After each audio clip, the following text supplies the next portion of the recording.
Welcome to 69 TV. నా పేరు సుమాంజలి. ముందుగా బులెటిన్లోని హెడ్లైన్స్. కానీ తోక తిప్పితే తోక కట్ చేస్తా. విద్యార్థులకు యువకులకు ఒకటే చెప్తున్నా, గంజాయికి డ్రగ్స్కి బానిస కాకండి సీఎం చంద్రబాబు.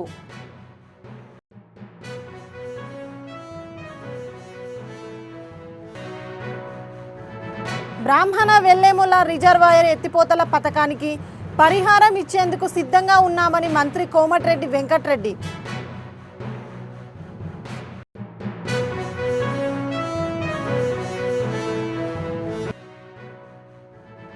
మచిలీపట్నం జనసేన పార్టీ కార్యాలయంలో పేర్ని నాని చేసిన వ్యాఖ్యలను ఖండించిన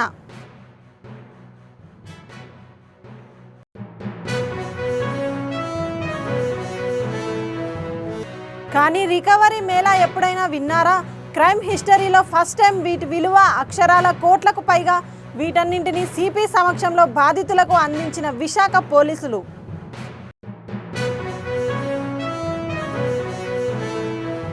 ఇక డీటెయిల్స్లోకి వెళ్తే, గుంటూరులో సీఎం చంద్రబాబు నాయుడు కామెంట్స్ చేస్తూ, రౌడీలు కానీ తోక తిప్పితే తోక కట్ చేస్తా. రాజకీయాల్లో ముఠాకక్షలు లేకుండా అణచివేశాం. విద్యార్థులకు యువకులకు ఒకటే చెప్తున్నా, గంజాయికి డ్రగ్స్కి బానిస అయితే ప్రమాదం ఉంటుంది. డ్రగ్స్పై ఆనాటి ముఖ్యమంత్రి ఒక సమీక్ష కూడా చేయలేదు. 10 లక్షల కోట్ల అప్పులు అయ్యాయి. రాష్ట్రాన్ని బాగు చేసే బాధ్యత తమదే అని గతంలో చెప్పాను. డ్రగ్స్ గంజాయి అమ్మే వ్యక్తులు కానీ పండించే వ్యక్తులపై యుద్ధం ప్రకటించాను. గంజాయి డ్రగ్స్ అమ్మే వారిపై ఎవరిపై అడ్డం వస్తే తొక్కుకొని వెళ్తా. ప్రతిపక్షాలు కూడా గంజాయికి అడ్డుకట్ట వేయడానికి కలిసి రావాలి. గంజాయి వాడితే ఆరోగ్య సమస్యలు వస్తాయి. గంజాయి సేవించి మృగంగా మారతారు. 3 సంవత్సరాల పసిపిల్లలపై అత్యాచారాలు చేస్తున్నారు. గంజాయి డ్రగ్స్ వారిపై డేగ కన్ను వేశాం. వదిలిపెట్టేది లేదు. ఆడబిడ్డలపై ఎవరైనా చెలరేగితే వెన్నులో వణుకు పుట్టిస్తాం. MDPS కోసం ఫాస్ట్ ట్రాక్ కోర్టులు ఏర్పాటు చేశాం. డ్రగ్ రహితం కోసం 1972 రింగ్ చేసి చెప్పండి. కొన్ని దిక్కలు నేను చూస్తున్నాను, కొంతమంది గంజాయి అమ్మే పరిస్థితి వచ్చారు. మామూలు షాపుల్లో గంజాయి అమ్మక కేంద్రాలుగా తయారైపోయినాయి. ఇప్పుడు అవన్నీ కూడా మనం గట్టిగా టైటన్ చేస్తే ఇప్పుడు కొత్తగా మెడికల్ షాప్లో మత్తు పదార్థాలు అమ్మే పరిస్థితికి వచ్చారు. అంటే ఎక్కడికి పోతున్నా నాకైతే అర్థం కావడం లేదు. దీనిపైన కూడా నేనే పేరు పెట్టాను, ఈగలని. రాష్ట్రం మొత్తం ఇలాంటి వ్యక్తులపైన డేగ కన్నేశాం. 3వ కన్ను చూస్తానే ఉంటుంది. మిమ్మల్ని ఎవ్వరిని వదిలిపెట్టనని మరొకసారి హెచ్చరిస్తున్నా. మారితే మారండి, మారకపోతే ఈ రాష్ట్రంలో ఉండడానికే మీకు అర్హత లేదు. ఈ విషయం మీరు గుర్తుపెట్టుకోండి. ఎవడైనా సరే ఆడబిడ్డల జోలుకొస్తే అదే చివరి రోజు. శాశ్వతంగా మత్తు దిగిపోతుంది. ఆ విషయం కూడా వీళ్ళు గుర్తుపెట్టుకోవాలి. వెన్నెముకలో వణుకు పుట్టాలి. నేను మిమ్మల్ని కూడా ఒకటి విజ్ఞప్తి చేస్తున్నా, ప్రభుత్వం చేయాల్సిన అన్ని చేస్తాం. నేను ఒకసారి యుద్ధాన్ని ప్రకటించానంటే మీరు అర్థం చేసుకోవాల్సిన అవసరం ఉంది. పాపిరెడ్డి కాలనీలో గుట్టు చప్పుడు కాకుండా గంజాయి విక్రయిస్తున్న హరినాథ్ శివాజీలను అదుపులోకి తీసుకున్న పోలీసులు. వారి వద్ద నుండి 1.3 కేజీల గంజాయి స్వాధీనం. కేసు నమోదు చేసుకొని దర్యాప్తు చేస్తున్న పోలీసులు.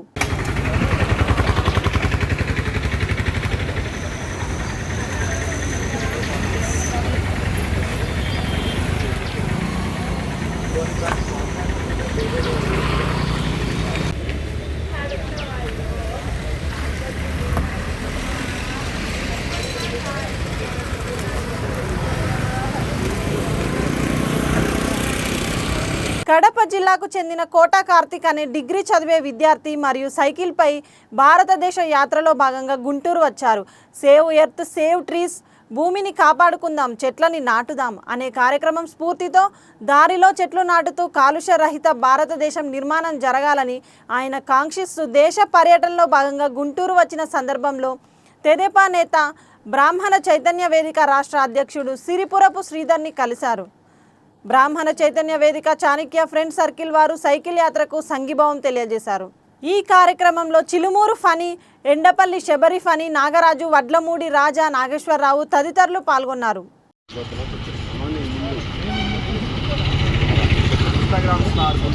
కార్తీక్ నా పేరు. నేను కడప జిల్లా మైకొండ బసాపురం గ్రామం. గత 3 నెలల నుంచి సైకిల్ యాత్ర చేస్తున్నా. ఇది వచ్చేసి ఫస్ట్ వచ్చేసి కడప టు కన్యాకుమారి, గోవా. ఫస్ట్ వచ్చేసి Tirupati Kanyakumari, Kadapa to Goa, Bengaluru to Odisha third ride ఇది. కారణంగా ఈరోజు గుంటూరుకి తెచ్చాను. ఇంత మంచిగా రిసీవ్ చేసినందుకు థ్యాంక్ యూ సో మచ్. ప్రతి ఒక్కరు మంచిగా సపోర్ట్ చేశారు గుంటూరులో. నాకు చాలా ఆనందంగా ఉంది. ఇంత మంచిగా సపోర్ట్ చేసినందుకు ప్రతి ఒక్కరు కూడా చెట్లను నాటండి, ఆరోగ్యంగా కాపాడుకోండి. మీ హెల్త్ని కూడా save trees save it, pollution to solution. మన ఆరోగ్యాన్ని మనమే కాపాడుకోవాలంటే ప్రతి ఒక్కరు చెట్లను నాటాలి. ఈ యువకుడు కోట కార్తీక్ అని కడప నుంచి ఆయన భారతదేశ యాత్రకి బయలుదేరారు. సేవ్ ఎర్త్ సేవ్ ట్రీస్ అంటే భూమిని కాపాడుకుందాం, చెట్లని నాటుదాం, వాతావరణ కాలుష్యం లేకుండా చేద్దాం ఈ భూమి మీద అనే కాన్సెప్ట్తో యువకుడు బయలుదేరాడు. అతనికి సంఘీభావంగా గుంటూరు వచ్చిన సందర్భంగా సంఘీభావం తెలియజేయడం జరిగింది. గుంటూరులో ఇక్కడ గుంటూరులో స్థానికంగా 1-2 ప్రాంతాల్లో చెట్లు నాటడం ఈ యువకుడు చేయటం జరిగింది. ఎందుకంటే ప్రతి ఒక్కళ్ళు చెట్లు నాటితే వాతావరణ కాలుష్యం, వాతావరణ సమతుల్యం ఏర్పడుతుందనే భావంతో మరి చిన్ననాటి నుంచే ఈ డిగ్రీ చదివే యువకుడు ఈ కార్తీక్ మరి భారతదేశ యాత్ర మరి చేయటం చాలా హర్షించదగ్గ పరిణామం.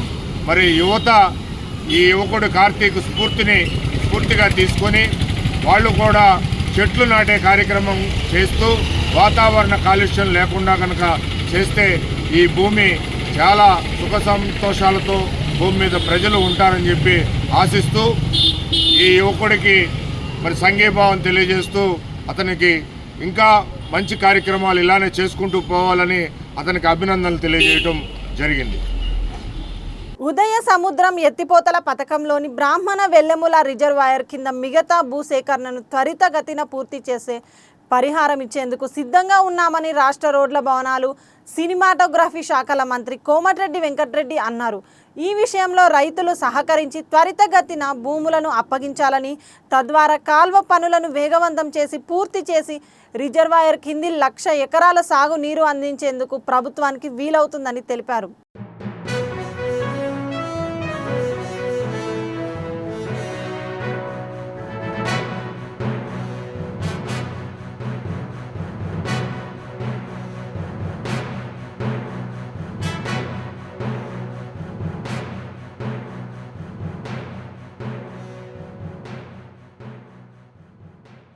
ఈరోజు మచిలీపట్నం జనసేన పార్టీ కార్యాలయంలో పవన్ కళ్యాణ్పై పేర్ని నాని చేసిన వ్యాఖ్యలను ఖండించిన Machilipatnam Janasena party incharge DCMS chairman Shri Bandi Ramakrishna.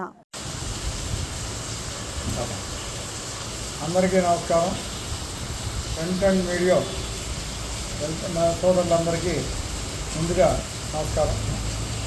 ఈరోజు ఈ సమావేశం ఏంటంటే పేర్ని నాని గారు, మా నాయకుడు పవన్ కళ్యాణ్ గారు మొన్న సంవత్సరం పరిపాలనలో ఎంత చక్కగా జరిగింది, ఇంకేం చేయాలి, ఏం చేయలేకపోయామనే విషయం మీద చంద్రబాబు నాయుడు గారు, లోకేష్ గారు, పురంధేశ్వరి గారు, పవన్ కళ్యాణ్ గారు ఎంతో చక్కగా అందరికీ అర్థమయ్యేటట్టుగా స్టేట్ మొత్తం నాయకులందరినీ తీసుకొచ్చి అలాగే అధికారులను తీసుకొచ్చి మాట్లాడారు. ఎక్కడ ఒక నిమిషం కూడా టైం వేస్ట్ కాదు. దాంట్లో పవన్ కళ్యాణ్ గారు కొంతమంది వైసీపీలో ఉన్నటువంటి కొంతమంది, అందరు కాదు, ఆ కొంతమందికి అధికారం లేకపోయేటప్పుడు పిచ్చెక్కేసి ఏం మాట్లాడుతున్నారో అర్థం లేకుండా పోతుంది. వాళ్ళు చేసిన లిక్కర్ మాఫియా అది ఎన్నో రోజు పేపర్లో సీరియల్ లాగా వస్తుంది. వాళ్ళు ఉన్నప్పుడు మట్టి ఎలా దోశారో, ఆ సజ్జల రామకృష్ణ గారు అక్కడ ఉన్న అడవులు ఎలా దోశారో, హైదరాబాద్లో కానీ ఎక్కడెక్కడ ఆస్తులు దోచారు ఇవన్నీ కూడా మా వాళ్ళు తెలుసుకుని పద్ధతి ప్రకారంగా ఎండగడుతున్నారు. వీళ్ళకి ఏం తొయ్యక అధికారం లాగా పెచ్చకి ఏదో మాట్లాడుతున్నారు. పవన్ కళ్యాణ్ గారు నిజాయితీ మీరు గుర్తించాలి. మీరు ఎప్పుడైనా ఏదైనా పదవి ఇవ్వాలంటే వీడు మనకైనా ఓటేసింది, వీడు మన వైసీపీ కూడా కాదా అని చెప్పి తెలుసుకొని పనిచేశారు. పవన్ కళ్యాణ్ గారు స్టేట్ మొత్తం 13,326 పంచాయతీల్లో అన్ని 300 పంచాయతీలు 3,000 పంచాయతీలు కూడా మాకు లేవు. 10,000 పంచాయతీల్లో అధికారంలో ఉన్నది వైసీపీ ప్రభుత్వం, వైసీపీ నాయకులు అని కూడా చూడకుండా వాళ్ళు మా బిడ్డలే, వాళ్ళు మా నాయకులే. ఏదైనా ఉంటే ఎలక్షన్ వరకే మనం అవన్నీ ఆలోచించుకోవాలి తప్ప పంతాలకు పోకూడదనే ఆలోచనతో అందరికీ కూడా యావరేజ్న 50 లక్షల రూపాయలు వేశారు. గోకులాలు కట్టించారు, పారీగోళ్ళు కట్టించారు. స్కూల్కి మీరు ఎప్పుడైనా కట్టించారా? మీరు ఎప్పుడైనా రోడ్లో పల్లెటూరులో ఒకటి ఉన్నాయని అక్కడ మన రైతన్నులు ఇబ్బంది పడతాను ఈరోజు ఆలోచించారా? మీరు మాట్లాడుతున్నారు. ఇవాళ మీరు చేయాల్సింది ఏం తెలుసా? 151 ఎమ్మెల్యేలు ఇచ్చి అధికారం ఇస్తే అధికార మదంతో మనం ఏం చేశాం, ఎలాంటి పొరపాట్లు చేశాం, ఎందువల్ల ఈ పరిస్థితి వచ్చింది, ఎక్కడ తప్పు చేశామని సరి చేసుకోవాల్సిన పోయి మీరు ఇవాళ పేటరైపోతున్నారు. జగన్ రెడ్డి గారు మరి ఆ ఒక్క పలకరిస్తానికి వెళ్ళినప్పుడల్లా మనుషులు చనిపోవడమే. ఆ మాత్రం కంట్రోల్ చేసుకుని మనుషులు పెట్టుకోలేరా? మీ కారు కింద మనిషి పడిపోతే అది తప్పు కాదు. మీ ఓడైనా మా ఓడైనా ఎవడైనా తప్పే. మీకు ఎలాగో లైఫ్ తప్పదు. అదే కాకుండా ఇక్కడ పేరు నాని గారు అక్కడ మీటింగ్ అవుద్దో లేదో ఈయన వెంటనే రెడీగా వచ్చేస్తాడు. ఈయన ఒక్కరిగా స్టేట్లో మాటలు వచ్చినట్టు, ఇంకెవరికి చట్టాలు ఏమి తెలియనట్టుగా వచ్చేసి ఈయనేదో నిజాయితీ పరుడులాగా, గాంధీ గారిలాగా అసలు ఎప్పుడు కూడా ఏ తప్పు చేయనటువంటి వ్యక్తిలాగా ఆయన ముందు వచ్చేసి మాట్లాడేస్తున్నాడు. పేరు నాని గారు, మీరు ఇప్పుడు వరకు మా నాయకుడిని అంటే మేము అంటాం, మా నాయకుడు జోలికి వస్తే మాత్రం ఒక మాట అంటే 10 మాటలు అంటాం. మీరు బియ్యం దొంగతనం చేసింది కరెక్టా కాదు? మీరు చెప్పండి. ఎందుకు వెళ్ళిపోవాల్సి వచ్చింది? సరే సమర్థించుకుని అది అప్పుని ఎలా తప్పించుకోవాలో తెలుసు కనుక మీకు సీనియారిటీ ఉంది కనుక గబగబా వెళ్ళిపోయి దాని డబ్బులు కట్టేశారు 8,000 మోటార్లు. ఇది ఎంత తప్పు? మీరు ఒప్పుకున్నారంటే పేద ప్రజలు ఎలక్షన్ ముందు, స్థానిక ఎలక్షన్ ముందు వాళ్ళ ఓట్ల కోసం గబగబా కోరంబో స్థలాలు ఎవరు పట్టా ఇచ్చినా కూడా అవనటువంటి భూములు తీసుకెళ్ళి మీరు దొంగ పట్టాలు ఇచ్చారా లేదా? మేము కొల్లు రవీంద్ర గారు ఆ రోజు నైట్ మేము ఒక తాలూకా వచ్చినప్పుడు పారిపోయింది కాదా ఆఫీసర్లు, దానికి నిజం కాదా? దానికి ఇప్పుడున్న జేసీ మేడమే రుజువు. కనుక మీరు ఒక విమర్శించే ముందు మిమ్మల్ని మీరు ఒకసారి పరీక్షించుకోండి. ఎందుకంటే మాకు ఇవాళ ఆంధ్ర రాష్ట్రాన్ని అప్పుల్లో తీసుకెళ్ళిపోయింది మీరు కాదా? ఆంధ్ర రాష్ట్రం 10 లక్షల కోట్లు అప్పులైపోయిన మాట నిజం కాదా? ఆంధ్రాలో ఉన్న గవర్నమెంట్ ఆస్తులన్నీ కూడా తాకట్టు పెట్టిన మాట నిజం కాదా? పరిపాలన చేతగాక మీకు ఇదే కాకుండా ప్రతి ల్యాండ్ టైటిలింగ్ ఒక చట్టాన్ని తీసుకొచ్చి ప్రతి భూమిని తాకట్టు పెట్టేద్దామని ప్లాన్ చేసింది మీరు కాదా? అందుకేగా మీకు 11 సీట్లు పరిమితం అయిపోయారు. ఆ విషయాన్ని మీరు అర్థం చేసుకుని అదే పొరపాటు చేశాం, మాకు అధికారం రాగానే కన్ను మీను ఆగలా అని చెప్పేసి మీరు తప్పు చేసుకోవాలి. ఎంతమందిని మీ ఎమ్మెల్సీ వైజాగ్లో డ్రైవర్ని తీసుకెళ్ళి చంపేసి ప్యాక్ చేసి ఇంటికి పంపించలేదా? ఆ రోజు మీరేం మాట్లాడలేదా? ఇక్కడ గుంటూరు జిల్లాలో వాళ్ళ అక్కనే ఒక బీసీ నాయకు విశాఖపట్నం అనంతపురం గిడిజాల హౌసింగ్ మీటింగ్ వేదిక వద్ద కూటమి పార్టీల మధ్య వాగ్వాదం నెలకొంది. ఫ్లెక్సీపై ప్రధాని మోదీ, జనసేన అధినేత పవన్ కళ్యాణ్ ఫోటోలు లేకపోవడంపై జనసేన, బీజేపీ నాయకులు టీడీపీ నేతలతో తీవ్రంగా వాదించారు. ఈ ఘర్షణ నేపథ్యంలో జనసేన, బీజేపీ నేతలు వేదికను వదిలి వెళ్లిపోయారు. ఇదిలా ఉండగా జనసేన మండల అధ్యక్షుడు తమ్మినేని అప్పలరాజు మంత్రి గుడివాడ అమర్నాథ్తో చర్చల కోసం వేచి ఉన్నారు.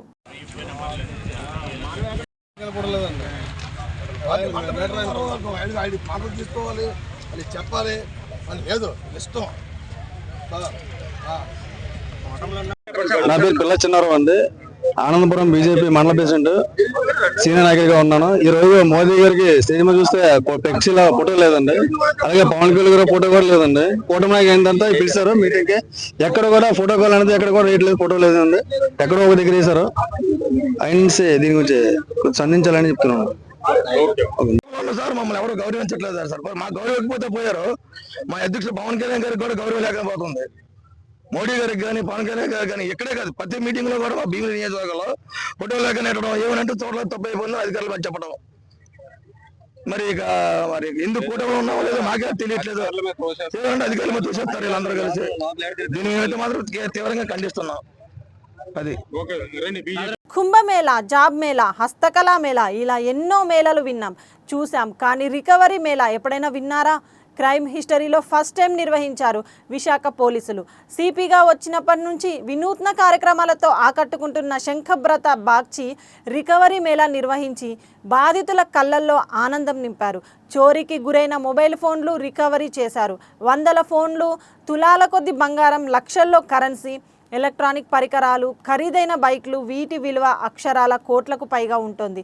వీటన్నింటినీ సిపి సమక్షంలో బాధితులకు అప్పగించారు. 2025 పెడుతున్నాను. ప్రతి నెల మనం ఎంత రికవరీ చేస్తాం, ఈ నెల మే నెల కూడా అన్ని రికార్డ్స్ బ్రేక్ చేస్తూ 1,97,420 రూపాయలు వస్తువులు రికవర్ చేయడం జరిగింది. అందులో 380 మిస్సింగ్ మొబైల్స్, 57 లక్ష విలువైన మొబైల్స్ కూడా ఉన్నాయి. ఇంకా గోల్డ్ 1 కేజీ 44 గ్రామ్, వెండి 6066 గ్రామ్స్, క్యాష్ 9 లక్షలు, ఇంకా motor cycles 14, JCB 1, car 1, laptop 1, ఒక సీసీ కెమెరా ఎక్విప్మెంట్ అన్నీ ఉన్నాయి. సో ఈ మంచి రికార్డ్స్ సృష్టించిన క్రైమ్ డీసీపీ మేడంకి, మేడం అధీనంలో పనిచేస్తున్న ఏడీసీపీ, ఏసీపీ, ఇన్స్పెక్టర్స్ అందరికీ మేము అభినందనలు తెలియజేస్తున్నాం. అమ్మాయి ఇంటికాడ నుంచి నేను మ్యారేజ్ కి పట్టుకుని బస్ స్టాప్ లో ఇది కొట్టేయడం అనేది జరిగింది. దిగి వెంటనే వచ్చి పెందర్ బస్ స్టాప్ పోలీస్ స్టేషన్ వచ్చి కంప్లైంట్ ఇచ్చాను. కంప్లైంట్ రాసుకుని వెంటనే నేను చచ్చిపోవడం జరిగింది. ఎందుకంటే ఏ వస్తువులు నేను ఇంకా ఇవ్వలేను, నేను బతకలేను, పోతున్న మాత్రం పూట కూలి తెచ్చుకుని బతికిందా అని నేను ఇవ్వకూడదు, ఇవ్వలేనని చచ్చిపోతాం అనుకుంటే సమయంలో మన ఎస్సీ గారు నీకు ఎందుకమ్మా నేను పెట్టుకుని వచ్చి ఇచ్చే బాధ నాకు, నువ్వు బాధపడక మేడం కూడా నాన్ని చేస్తాను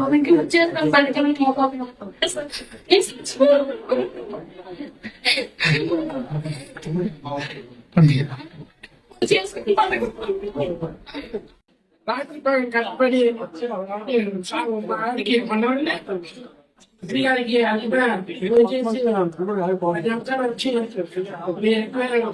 చేస్తాను, మీరు ధైర్యం ఉన్నది అని చెప్తే మా ఆవిడకి నాకు చాలా ధైర్యం చెప్పారు. ఎందుకంటే నేను ఆటో డ్రైవర్ని, కష్టపడి చేసాము.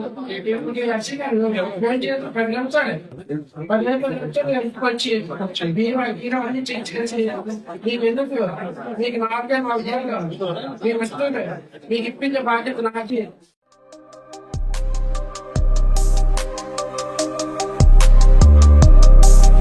రంగారెడ్డి జిల్లా షాద్ నగర్ బైపాస్ రోడ్లోని హైదరాబాద్ బెంగళూరు జాతీయ రహదారిపై ఆగి ఉన్న డీసీఎం డ్రైవర్ని కారు ఢీకొట్టింది. ఈ ప్రమాదంలో డీసీఎంకి చెందిన డ్రైవర్ అక్కడికక్కడే మృతి చెందగా మరొకరికి తీవ్ర గాయాలయ్యాయి. సంఘటన స్థలంలో చూసిన దృశ్యం ప్రకారం జడ్చర్ల వైపు నుండి హైదరాబాద్ వెళ్తున్న కారు ఆగి ఉన్న ఆటోను ఢీకొడుతూ పక్కనే ఆగి ఉన్న డీసీఎం వైపు దూసుకెళ్లింది. డీసీఎం వెనుక నిల్చొని ఉన్న వ్యక్తి ఈ ప్రమాదంలో అక్కడికక్కడే మృతి చెందారు. అదేవిధంగా ఆటో డ్రైవర్కి తీవ్ర గాయాలయ్యాయి. ఈ ప్రమాదంతో జాతీయ రహదారిపై ట్రాఫిక్ జామ్ కావడంతో పోలీసులు చేరుకొని ప్రమాదం జరిగిన వాహనాలను పక్కకు తప్పించి ట్రాఫిక్ని పునరుద్ధరించారు.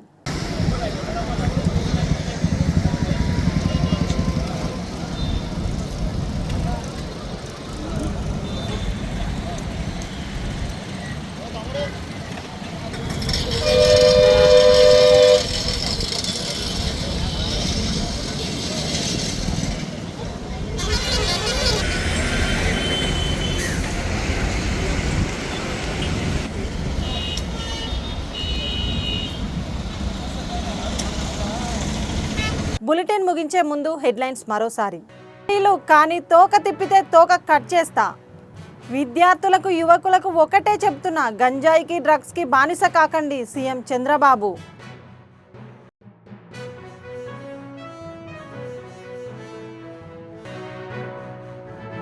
బ్రాహ్మణ వెల్లేముల రిజర్వాయర్ ఎత్తిపోతల పథకానికి పరిహారం ఇచ్చేందుకు సిద్ధంగా ఉన్నామని మంత్రి కోమటిరెడ్డి వెంకటరెడ్డి.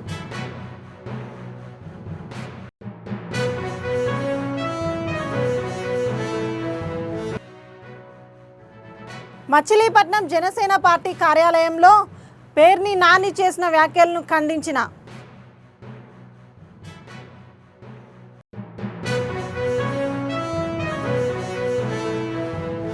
కానీ రికవరీ మేళా ఎప్పుడైనా విన్నారా? క్రైమ్ హిస్టరీలో ఫస్ట్ టైం వీటి విలువ అక్షరాల కోట్లకు పైగా. వీటన్నింటినీ సిపి సమక్షంలో బాధితులకు అందించిన విశాఖ పోలీసులు.